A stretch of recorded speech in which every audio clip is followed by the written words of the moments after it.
আমি স্প্রাউটের ভিডিও দিলে অনেকেই এটা কীভাবে বানাই জানতে চাই। দেখেন একদম এটা হচ্ছে দেশি বুটের ডাল। তবে হ্যাঁ, এইগুলো আপনাকে একটু কষ্ট করে সংগ্রহ করতে হবে বিভিন্ন সোর্স থেকে।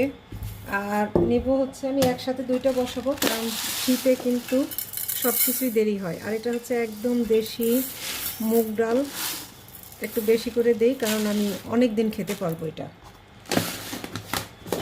আর শীতের যেটা সমস্যা হয় যে পানি দিয়ে রাখি, আগে পানি দিয়ে ভালো করে ধুয়ে আবার পানি দিয়ে রেখে দেব।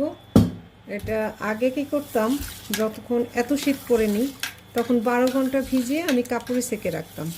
আর এখন এটা আমি আগামীকাল সকালে আমি সেকে রাখবো, 24 ঘন্টা ভিজাবো। এই দুইটা ডালি আমি ভালো করে ধুয়ে নিয়ে এসেছি। এবার আমি এটা পানি দিয়ে রেখে দেব। আমি এটা ধারাবাহিকভাবেই আপনাদের সাথে শেয়ার করতে চাই, কারণ অনেকেই বুঝতে পারেন না। তাই আমি একটা ছোট ছোট ভিডিওর মাধ্যমে আমি আপনাদেরকে শেয়ার করবো। এটা আগামীকাল আবার দেখাবো আমি কি করছি। এই ঢাকনা দিয়ে ব্যাস রেখে দেবো এটা একদম 24 ঘন্টার জন্য, আগামীকালের জন্য।